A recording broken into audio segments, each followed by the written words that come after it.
बड़ी खबर आ रही है सुनील पाल के अपहरण कांड से जुड़ी हुई। एक बड़ा खुलासा मेरठ पुलिस ने सुनील पाल के अपहरण कांड पर किया है। मेरठ पुलिस ने कहा है कि कोई अपहरण नहीं था। सुनील पाल के अपहरण को लेकर इतने दिनों से जो खबरें थी उसका खुलासा करते हुए मेरठ पुलिस ने कहा कि कोई अपहरण नहीं था। सुनील पाल के अपहरण की कहानी झूठी है, यह मेरठ पुलिस ने कहा है। सुनील पाल ने खुद अपहरण की साजिश रची, ये मेरठ पुलिस ने कहा है। सुनील पाल जो कि मुंबई में रहते हैं और उनका यूपी में अपहरण हुआ ऐसा उनकी तरफ से कहा गया और फिर उसको लेकर काफी बातें आई। राजीव हमारे साथ हैं, इस वक्त सीधे उनके पास चलते हैं। राजीव बताइए, मेरठ पुलिस का ये बड़ा खुलासा, सुनील पाल का अपहरण झूठी कहानी, बताइए जरा। कोई अपहरण नहीं था, मेरठ पुलिस कह रही है। देखिए, मेरठ पुलिस की जांच में जो बात सामने आई है और जो दावा कर रही मेरठ पुलिस, वो वाकई में चौंकाने वाली बात है, क्योंकि कल ही मेरठ के एक ज्वेलरी शॉप का सीसीटीवी फुटेज भी सामने आया था, जिसमें ये दावा किया गया कि ये वही दो किडनैपर हैं जिन्होंने सुनील पाल को किडनैप किया था और किडनैप करने के बाद में ज्वेलरी शॉप में शॉपिंग करने गए थे। लेकिन आज दूसरे दिन ऑडियो आया है जिसमें ये बात सामने आ रही कि दरअसल ये पूरी तरह से कहानी रची गई थी और सुनील पाल जो हैं इसमें पूरी तरह से इन्वॉल्व थे। खुद अपना उन्होंने बखूबी किरदार निभाया और खुद की किडनैपिंग की कहानी बनाई। तो अगर मेरठ पुलिस के इस दावे में वाकई में सच्चाई है तो सुनील पाल के लिए मुसीबत बढ़ सकती है, क्योंकि जिस दिन पूरा घटनाक्रम सामने आया था सांताक्रूज पुलिस थाने में उनकी पत्नी गई थी शिकायत दर्ज कराने किडनैपिंग की, उस दिन ही हमने बात कही थी कि पुलिस इस पूरे मामले में खुलासा करेगी कि वाकई ये पब्लिसिटी स्टंट है, किडनैपिंग है या फिर इसके पीछे कोई और कहानी है। और मेरठ पुलिस इस पूरे मामले को एक स्टंट के तौर पर ही देख रही है कि सुनील पाल ने जानबूझकर खुद इस तरह की पूरी एक कहानी रची और उसके बाद में इसकी शिकायत भी बाकायदा दर्ज कराई कि इसमें जांच हो। बिल्कुल, और अब देखना होगा कि मेरठ पुलिस इसमें और क्या डिटेल्स देती है और कौन लोग इन्वॉल्व है और सुनील पाल ने ऐसा किया क्यों, ये भी बड़ा दिलचस्प होगा जानना। बहुत शुक्रिया राजीव आपका इन तमाम जानकारियों के लिए। और आइए खबरों में आगे बढ़ते हैं। दिल्ली के पूर्व सीएम अरविंद केजरीवाल ने दिल्ली के ऑटो वालों के लिए 5 बड़े ऐलान किए हैं, जिसे आम आदमी पार्टी का चुनावी दांव अब माना जा रहा है। दिल्ली में चुनाव से पहले आम आदमी पार्टी ने दिल्ली के करीब 85,000 ऑटो वालों को बड़ा तोहफा देने का ऐलान किया है। आज कोंडली में एक ऑटो वालों के घर लंच करने पहुंचे पूर्व सीएम अरविंद केजरीवाल ने दिल्ली के ऑटो वालों को गारंटी दी है कि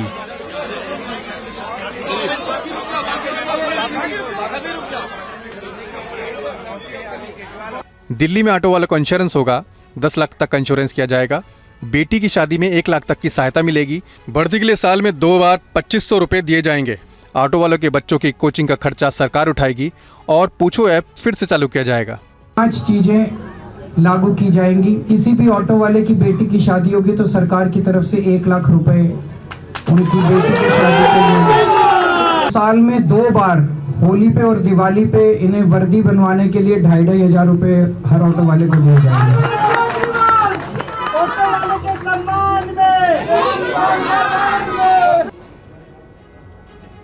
और दिल्ली की जंगपुरा सीट से आम आदमी पार्टी के उम्मीदवार मनीष सिसोदिया ने आज अपने चुनाव प्रचार का आगाज कर दिया। ये रिपोर्ट देखिए। मनीष सिसोदिया अपनी पत्नी सीमा के साथ जंगपुरा के अंगूरी देवी मंदिर पहुंचे और हनुमान चालीसा का पाठ किया। TV9 से खास बातचीत करते हुए उन्होंने हनुमान चालीसा की चौपाई गाई और कहा कि हनुमान जी हमेशा गुरुदेव की तरह हमारा मार्गदर्शन करें। हनुमान जी के शरण में यही प्रार्थना रहती है हर वक्त की, जय जय जय हनुमान गोसाई, कृपा करो गुरुदेव की नाई। गुरुदेव की तरह से हमारा मार्गदर्शन करें।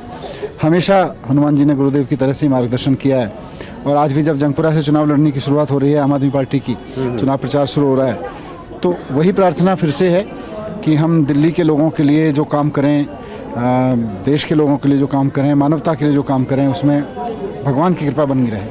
पोस्टर आएंगे, बहुत आरोप लगेंगे, लेकिन इनका कोई आरोप टिकता नहीं। क्यों? क्योंकि जब ये लोगों के बीच वोट मांगने जाते हैं तो लोग इनसे पूछते हैं कि स्कूल कहाँ है, अस्पताल कहाँ है। तुम्हारी इतनी सरकारें, केजरीवाल ने हमको स्कूल दिए हैं, अस्पताल दिए हैं, केजरीवाल ने हमको 24 घंटे बिजली दी है, केजरीवाल ने हमको इतनी सुविधाएं दी हैं, हमारे जीने में इतनी मदद की है।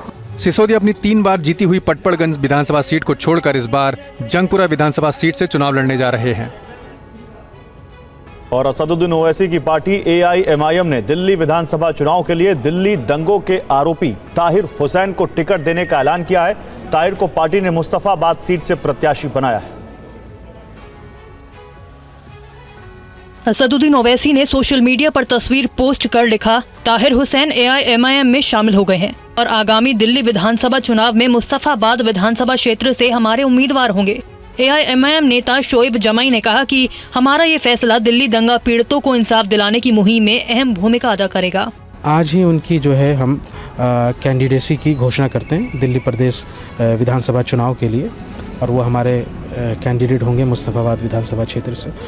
बाकी ये है कि हक और इंसाफ की ये लड़ाई है, और इस इंसाफ की मुहिम में जितने भी दंगा पीड़ित हैं उनके लिए एक सिंबॉलिक जेस्चर है। जिनको इंसाफ नहीं मिला है वो ताहिर हुसैन साहब में अपना देखें और इस इंसाफ की लड़ाई में अपना साथ दें।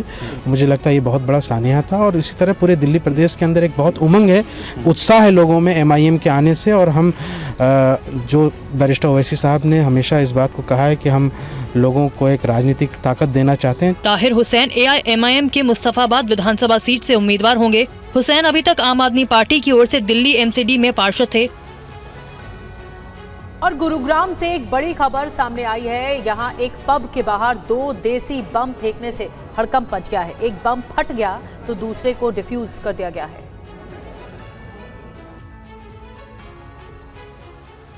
गुरुग्राम में बम ब्लास्ट की खबर पर अरविंद केजरीवाल ने केंद्र सरकार पर निशाना साधा है। अरविंद केजरीवाल ने कहा है कि पूरा NCR गैंगस्टरों के कब्जे में है। दरअसल गुरुग्राम में सेक्टर 29 में एक पब के बाहर ये ब्लास्ट किया गया। सुबह लगभग 5:30 बजे ये बम फेंका गया। धमाके में एक स्कूटी और क्लब का बोर्ड क्षतिग्रस्त हुआ है। हालांकि रूटीन चेकिंग ड्यूटी पर तैनात गुरुग्राम पुलिस की क्राइम ब्रांच और स्वैप टीम ने आरोपी को बम फेंकते हुए देखा और उसे पकड़ लिया। आरोपी की पहचान सचिन के रूप में हुई है। सचिन उत्तर प्रदेश के मेरठ का निवासी है। पुलिस ने इस मामले में एक और संदिग्ध व्यक्ति को हिरासत में लिया है। पुलिस दोनों से पूछताछ कर रही है। पुलिस ने आरोपियों के पास 2 जिंदा देसी बम भी बरामद किए हैं। पुलिस मौके पर पहुंचकर आगे की जांच कर रही है। सूचना मिलने पर NIA की टीम भी मौके पर पहुंची और जांच शुरू कर दी। गैंगस्टर के शामिल होने के शक की वजह से NIA की टीम भी इस मामले की जांच कर रही है। कुछ दिन पहले चंडीगढ़ में भी इस तरह के धमाके किए गए थे।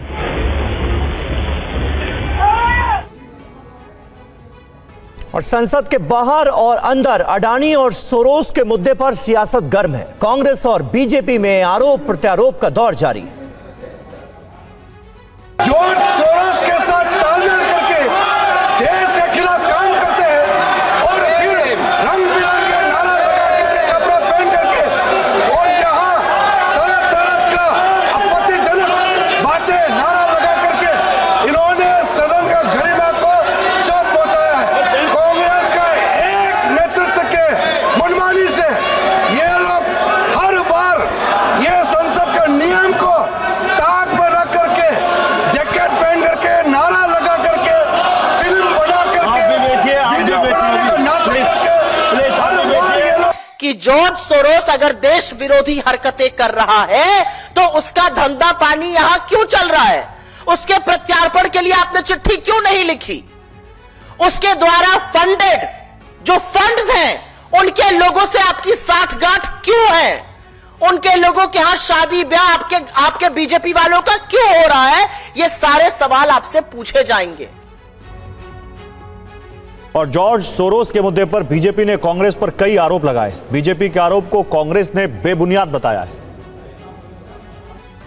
The forum of democratic leaders of Asia Pacific, जिसकी को चेयरपर्सन कांग्रेस पार्टी की वरिष्ठतम नेतृत्व है, ऐसी संस्थाओं से जुड़ा होना कांग्रेस पार्टी का, ऐसी संस्थाओं के साथ संलिप्त होना कांग्रेस पार्टी का, ऐसी संस्था को चेयर करना कांग्रेस की नेतृत्व के द्वारा, यह बताता है कि यह देश में की आंतरिक सुरक्षा और देश की बाह्य सुरक्षा के लिए बहुत बड़ा खतरा है। जो कुछ भी नड्डा साहब ने कहा है पूरी तरह गलत, बेबुनियाद, सतही, घटिया आरोप है। मैं इसका खंडन करता हूं। दूसरा, मैं स्पष्ट कर दूं कि जैसे वो कह रहे हैं उनके आधार नहीं, हमारे पास आधार है। एक न्यायालय ने संज्ञान लिया है 23,000 करोड़ रुपए की रिश्वत भारतीय जनता पार्टी की सरकार को दिया गया है, इनके अधिकारियों को दिया गया है। और इस बीच इंडिया ब्लॉक के नेतृत्व पर सियासी हलचल तेज है। लालू यादव के बयान पर कांग्रेस ने क्या कुछ कहा है, आपको दिखाते हैं। इंडिया ब्लॉक को कौन लीड करेगा, इसको लेकर सहयोगी दलों में घमासान जारी है। आरजेडी प्रमुख लालू यादव ने कहा कि ममता बनर्जी को इंडिया गठबंधन का नेतृत्व मिले। वहीं शरद पवार और केजरीवाल के बीच गठबंधन के नेतृत्व को लेकर बैठक होने वाली है। इस बीच कांग्रेस ने कहा है कि मल्लिकार्जुन खड़गे पर सबको विश्वास है। मल्लिकार्जुन खड़गे साहब इंडिया अलायंस का कन्वीन करते हैं और उनका पूरा नेतृत्व में इंडिया अलायंस चलता है और लालू प्रसाद यादव जी बहुत सीनियर लीडर है इंडिया अलायंस का।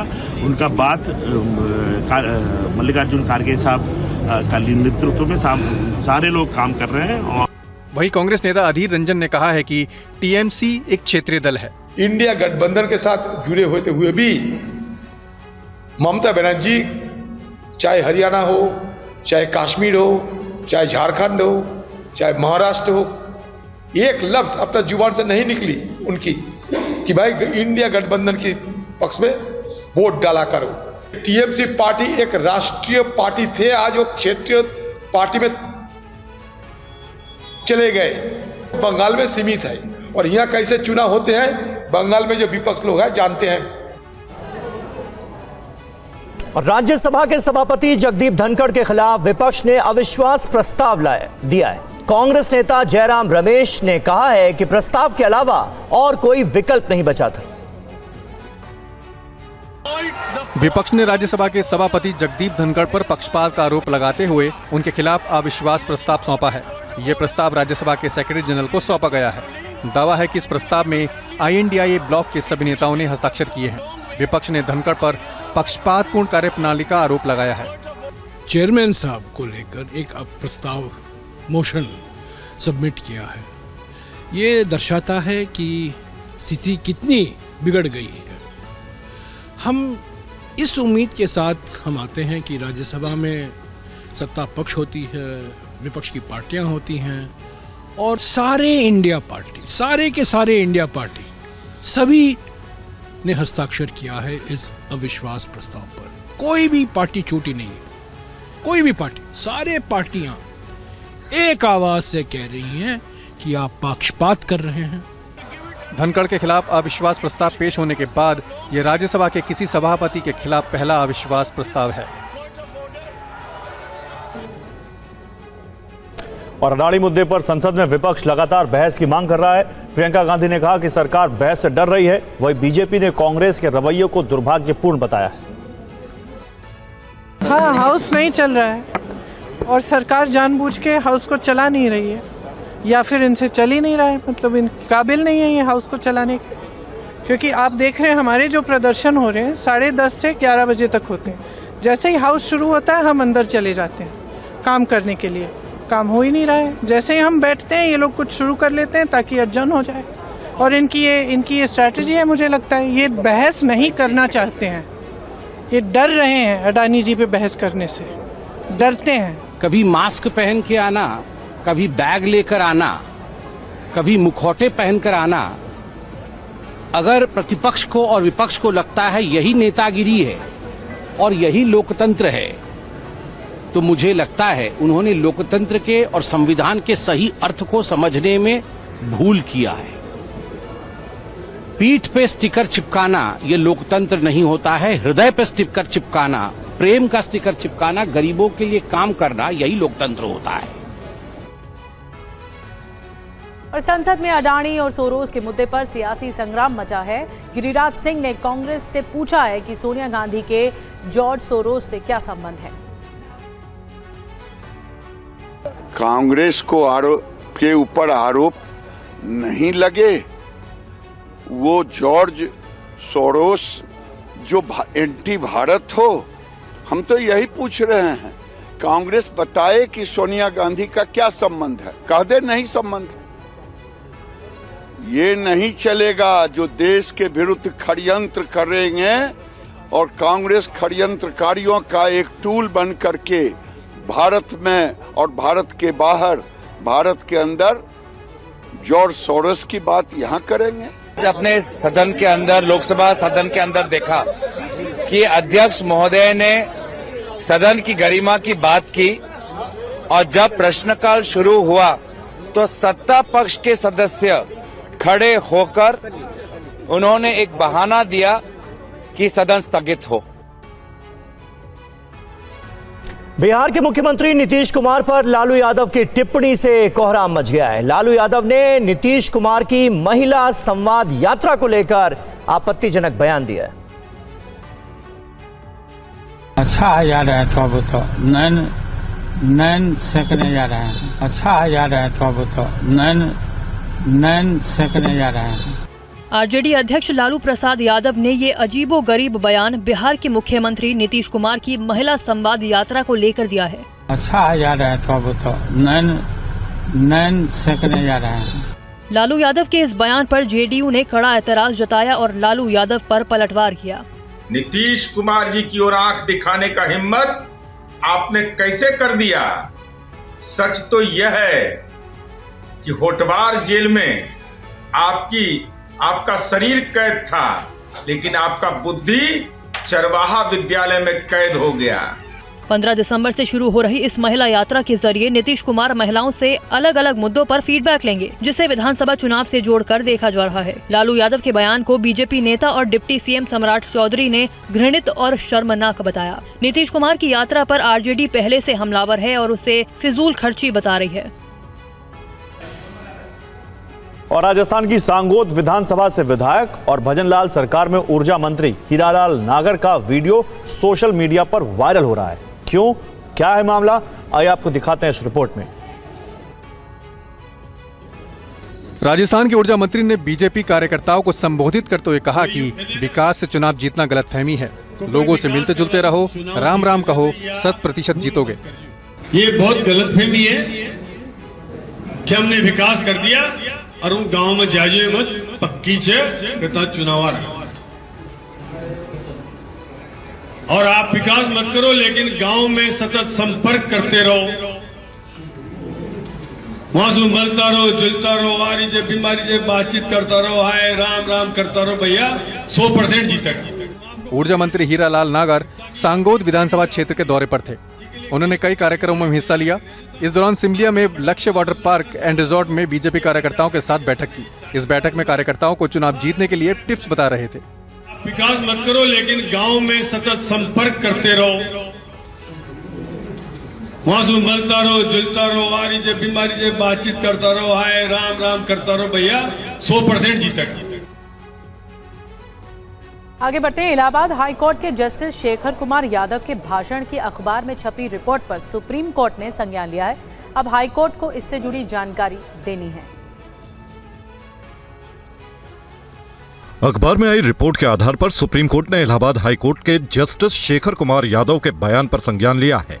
सुप्रीम कोर्ट ने अब हाई कोर्ट से उनके बयान का ब्यौरा मांगा है। विश्व हिंदू परिषद के एक कार्यक्रम में शिरकत करने गए जस्टिस यादव ने यूनिफॉर्म सिविल कोड का जिक्र करते हुए कहा था कि हिंदुस्तान के बहुसंख्यक के अनुसार ही देश चलेगा। यही कानून है, आप इसको ये कहकर भी नहीं कह सकते कि हाई कोर्ट के जज होकर के आप ऐसा बोल रहे हैं। कानून तो भैया बहुत संख्यक से चलता है। परिवार में भी देखिए, समाज में भी देखिए, जहाँ पर अधिक लोग होंगे जो कहते हैं उसी को माना जाता है।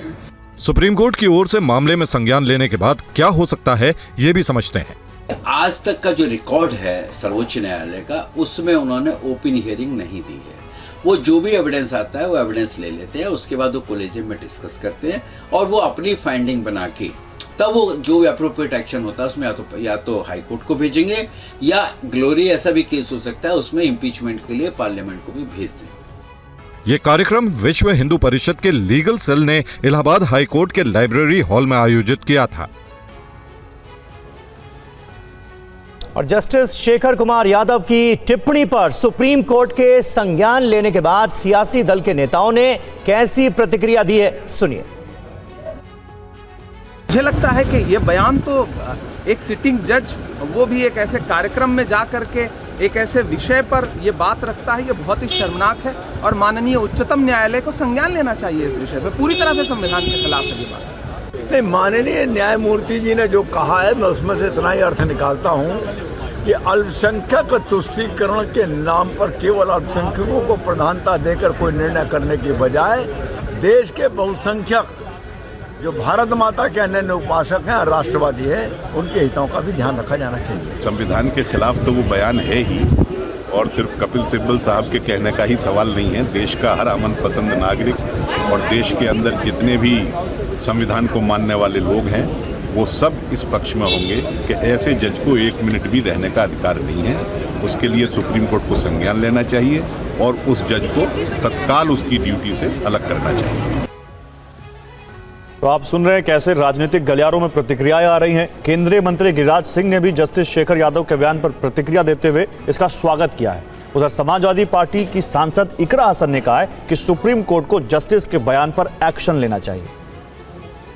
जज साहब को मैं, जो भी जज साहब हैं जिनकी चर्चा कर रहे हैं, मैं उनको धन्यवाद देता हूं। ये तो बाबा साहेब अम्बेडकर ने कहा था कि मुसलमान कभी भारत के लॉयल हो ही नहीं सकते।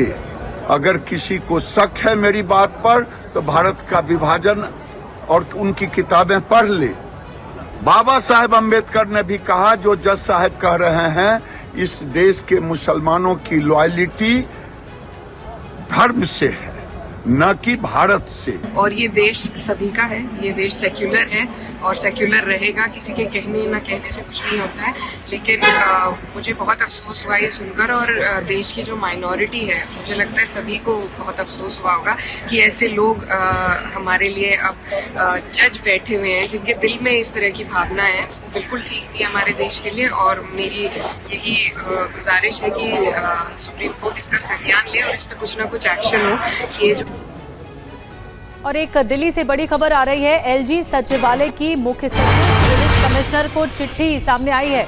अवैध बांग्लादेशियों पर सख्त कार्रवाई करे, ये एलजी सचिवालय का कहना है। अवैध बांग्लादेशी प्रवासियों की पहचान करें, ये भी एलजी सचिवालय की। देखिए चिट्ठी हम आपको दिखा रहे हैं, TV9 भारतवर्ष पर आप देख रहे हैं। यही वो चिट्ठी है जिसमें जिक्र किया गया विशेष अभियान चलाकर पहचान की जानी चाहिए। एलजी सचिवालय इस चिट्ठी में कह रहा है, और 2 महीने से ज़्यादा समय तक ये अभियान चलाया जाए, एक पूरा कैंपेन चलाया जाए। क्या कुछ इस चिट्ठी में जिक्र किया गया है? जितेंद्र शर्मा और ज़्यादा जानकारी के साथ मौजूद हैं। जितेंद्र, क्या बताया गया इस चिट्ठी में? जी बिल्कुल, देखिए दिल्ली के जो उपराज्यपाल है उन्होंने दिल्ली पुलिस कमिश्नर को ये चिट्ठी लिखी है जिसमें साफ तौर पर कहा गया है कि जो अवैध रूप से बांग्लादेशी दिल्ली के अलग अलग इलाकों में रह रहे हैं उनकी पहचान की जाए, उनको लेकर स्पेशल ड्राइव चलाई जाए और जल्द से जल्द उनके खिलाफ कार्रवाई की जानी चाहिए। दरअसल पिछले कुछ दिनों से देखा जा रहा था कि लगातार जो अवैध बांग्लादेशी थे उनकी जो संख्या थी वो दिल्ली के अंदर लगातार बढ़ती जा रही थी। इसको लेकर लगातार कई बार मांगे भी उठी, और जिस तरीके से बंगाल के अंदर हिंदुओं के खिलाफ जो विरोध प्रदर्शन चल रहा है, फिर जो हिंसा हो रही है उसको लेकर भी काफी सरकार काफी सतर्क थी। तो उसी को लेकर फिलहाल ये कार्रवाई की जा रही है, और खुद उपराज्यपाल ने दिल्ली के इस बात की दिल्ली पुलिस कमिश्नर को चिट्ठी लिखी है कि जल्द से जल्द पहचान की जाए, बाकायदा एक सर्वे किया जाए और पहचान कर इन अवैध बांग्लादेशियों के खिलाफ कार्रवाई की जानी चाहिए। जी शुक्रिया आपका जितेंद्र, जानकारी देने के लिए।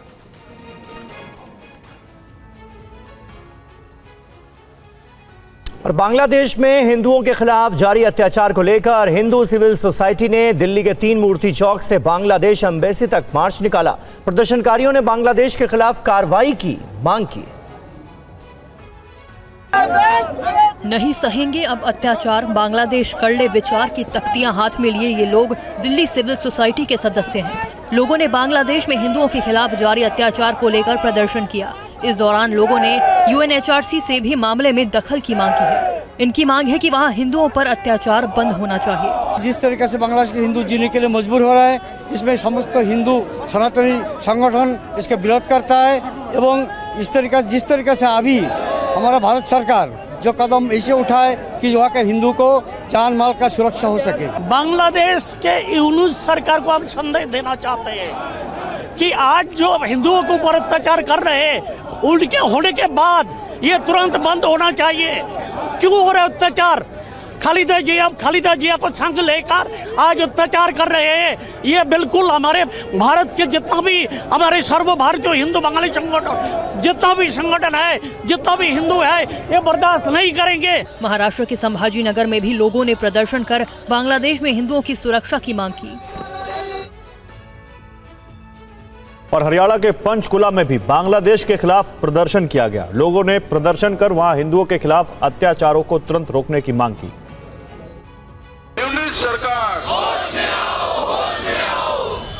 तस्वीरें बांग्लादेश के खिलाफ हरियाणा के पंचकुला में कई संगठनों के प्रदर्शन की है। हिंदू संगठनों की मांग है कि बांग्लादेश में हिंदुओं के खिलाफ जारी अत्याचार को तुरंत रोका जाए।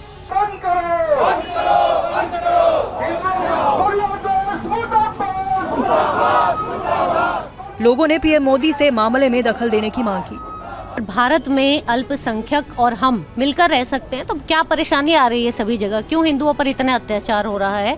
भाईचारा बना रहना चाहिए, हमारी यही इच्छा है। और यदि कोई हिंदू पर उंगली उठाएगा तो हिंदू को वो उंगली तोड़नी भी आती है। आदरणीय प्रधानमंत्री मोदी जी से मेरा यही निवेदन है कि जल्दी से जल्दी संज्ञान लेते हुए वहाँ पर हमारी मदद की जाए, हमारे हिंदू भाइयों बहनों को बचाया जाए। हम इस मुद्दे पे संगठित हैं कि हमें जीने का अधिकार नहीं है। हिंदू हैं तो हम हिंदू हैं, तो हमें क्या इस देश में या विदेश में जीने का अधिकार नहीं है? उत्तर प्रदेश के जौनपुर के अटाला मस्जिद के सर्वे की मांग को लेकर दायर याचिका पर अब 16 दिसंबर को सुनवाई होगी। संभल के बाद अटाला मस्जिद में मंदिर होने का दावा किया गया है। जौनपुर की अटाला मस्जिद मामले में आज दोनों पक्षों की बहस सुनने के बाद कोर्ट ने सुनवाई की अगली तारीख तय कर दी है। माना जा रहा है कि अगली सुनवाई में कोर्ट अमीन के जरिए अटाला मस्जिद के सर्वे कराने का आदेश दे सकती है। 16 तारीख को कौन अमीन जाएगा, किस डेट पर जाएगा, इसका फैसला न्यायालय करेगी। और मुस्लिम पक्ष की तरफ से आज अपनी जवाबदेही प्रस्तुत करने के लिए एक एडजमेंट सीख किया गया था, उस पर भी उनको आपत्ति का मौका दिया गया है, जो 16 तारीख को अपनी आपत्ति प्रस्तुत करेंगे। आज कोई बहस हुई थी क्या? हाँ, बहस हुई है। आज उसी बहस की लाइट में 16 तारीख को अमीन और पैमाइश के संबंध में अग्रिम आदेश न्यायालय करेगी। माननीय उच्च न्यायालय में वर्षिप एक्ट के संबंध में सर्वोच्च न्यायालय में जो PIL दाखिल है, उसका भी हवाला मुस्लिम पक्ष द्वारा दिया गया और ये कहा गया कि माननीय सर्वोच्च न्यायालय में 12 तारीख को तिथि नियत है, उसके बाद ही कोई अग्रिम कार्रवाई की जाए। याचिका में जौनपुर की शाही अटाला मस्जिद को हिंदू देवी अटाली मंदिर होने का दावा किया गया है। इसको लेकर एक याचिका जौनपुर कोर्ट में दायर की गई है। याचिका को स्वराज वाहिनी एसोसिएशन ने दायर किया है। ये भी दावा किया गया है कि सनातन धर्म के लोगों को यहाँ पूजा करने का अधिकार होना चाहिए। और यूपी के फतेहपुर में एक मस्जिद के अवैध हिस्से को गिरा दिया गया। प्रशासन और मस्जिद कमेटी की सहमति से ये एक्शन लिया गया।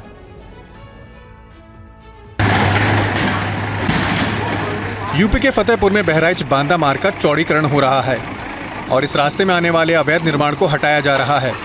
फतेहपुर के लालूली कस्बे में नूरी मस्जिद भी इस जद में आ गया है, जिसे मस्जिद कमेटी के सहयोग से ही हटाया जा रहा है। प्रशासन ने इस इलाके के 139 लोगों को नोटिस दिया था, जिसमें मस्जिद का हिस्सा भी शामिल था। सितंबर में अभियान चलाकर बाकी दुकानों को और मकानों को जो इस मार्ग के संरक्षण में आए उनको हटा भी दिया गया था। तो नोटिस बहुत पहले ही, पर्याप्त समय पहले दिया जा चुका था और स्वयं ही यहाँ के जिम्मेदार लोगों ने ये कहा था कि हम लोग सितंबर के बाद कुछ और मोहलत दे दीजिए, हटा लेंगे। तो अब इसको यहाँ से, चूँकि इसमें मार्ग का सुदृढ़ीकरण और नाली निर्माण का कार्य किया जाना प्रस्तावित है, तो उसके दृष्टिगत इसको ये हटाया जा रहा है। अवैध निर्माण हटाने की पूरी प्रक्रिया में लोगों की भावना का ख्याल रखा गया है और आपसी सहमति से मस्जिद के हिस्से को हटाया गया है। लाहौली कस्बे की इस मस्जिद के अवैध हिस्से को गिराने के लिए लोक निर्माण विभाग ने 17 अगस्त को नोटिस दिया था। और माता वैष्णो देवी तीर्थ स्थल पर पहुंचने वाले भक्तों की संख्या में जबरदस्त बढ़ोतरी हुई है। श्राइन बोर्ड की ओर से जारी आंकड़ों के अनुसार इस साल 90 लाख से अधिक श्रद्धालुओं ने माता वैष्णो देवी के दर्शन किए।